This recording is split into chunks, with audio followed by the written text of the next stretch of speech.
Welcome to my channel. Ngayon po ang ating vlog ay may kinalaman po. Ito actually marami nagko-question po nito sa atin eh. May kinalaman po ito sa issue ng fee ng venue.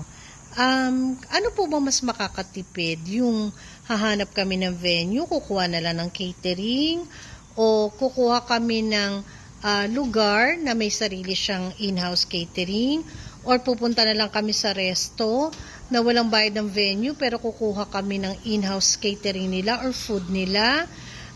Ano po sa tingin nyo po ang mas makakamura kami? Actually, pag-aralan nyo po yan. Kasi ganito po. May mga resto and hotel po na okay naman yung price, in-house yung catering, sa kanila nyo nakukunin at wala pang bayad ng venue. May iba naman po na hotel and restaurant, medyo mataas yung in-house catering kasi wala nga pong bayad ng venue, kumbaga doon sila bumabawi. Meron naman po na kayo mamimili ng venue, kayo rin yung magbabayad, tapos papasok na lang po yung catering na kausap nyo. And then, meron naman din po na may mga venue na nagpapabayad ng venue pero may in-house catering sila. So, ikwenta nyo na lang po. Kung baga papasok ang math dito, kung ano yung mas makakamura kayo, ikwenta nyo yung kasama na yung venue, na food lang ang kukunin nyo. Kwentahin nyo rin po na kayo magbabayad ng venue, tapos yung in-house nila ang kukunin nyo. Check nyo pong mabuti, kasi kailangan nyo po mag-compute.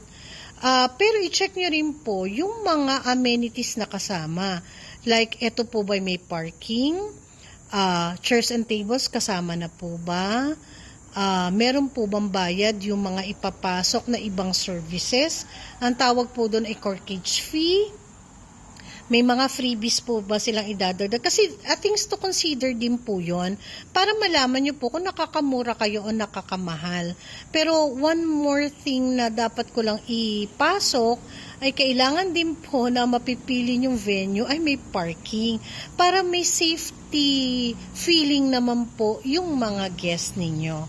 Actually, maaring ang ganda-ganda ng venue pero hindi enough or limited lang yung parking. Pwede naman na free nga yung parking nila pero hindi naman ganun kaganda yung services ng venue. So, lahat po yun dapat i-consider. Mag-checklist po kayo and then kung sino may pinakamaraming boto, kung sino may maraming pinakamaganda maibigay sa inyo, well, better po na yun na yung kunin ninyo. Okay, I hope nakatulong po ako. Sana nakabawi din po ako. Taga ko hindi nag-vlog. Marami po ako maibibigay sa inyo na mga issues and comments. Please do share, like, and subscribe po para naman po sa ating mga future vlog. Maraming salamat.